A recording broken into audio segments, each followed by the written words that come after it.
بسم اللہ الرحمن الرحیم۔ زندگی کے سفر میں کچھ لوگوں کی تکالیف، مشکلات، بیماریاں، معاشی مسائل، گھریلو مسائل، مختلف تکالیف وہ ختم ہونے کا نام نہیں لیتی۔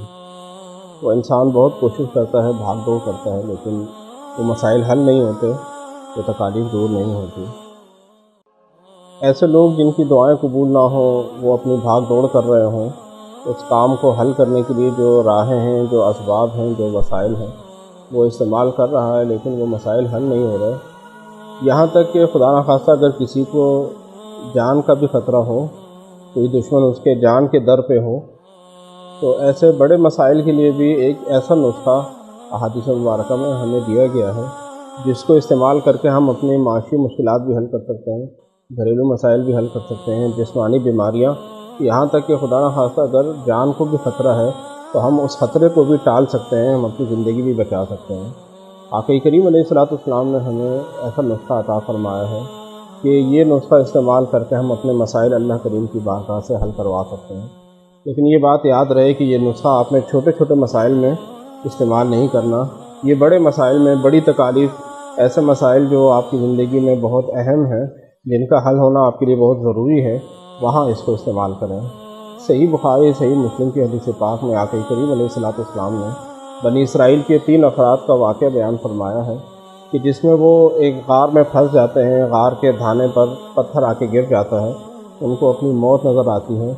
تو وہ آپس میں بات کرتے ہیں کہ ہم اللہ کریم کی بارگاہ میں اپنے اعمال پیش کرتے ہیں اور اللہ کریم سے دعا کرتے ہیں۔ تو ہر انسان اپنا ایک نیک عمل جو اس کی نظر میں اللہ کریم کی بارگاہ میں مقبول ہوتا ہے، وہ اللہ کریم کی بارگاہ میں پیش کرتا ہے، تو وہ تکلیف دور ہوتی رہتی ہے، وہ پتھر کھسکتا رہتا ہے، یہاں تک کہ تیسرے بندے کی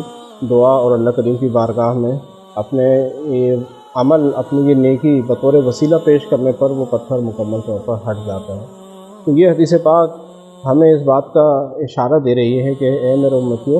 اگر تمہیں بھی اپنی زندگی میں کوئی مسائل پیش آئیں، تمہاری زندگی کی کامیابی کی راہ میں کوئی ایسا روڑا آ جائے، ایسا پتھر آ جائے، ایسی رکاوٹ آ جائے جو تم اپنی بھاگ دوڑ سے اسے دور نہ کر سکو،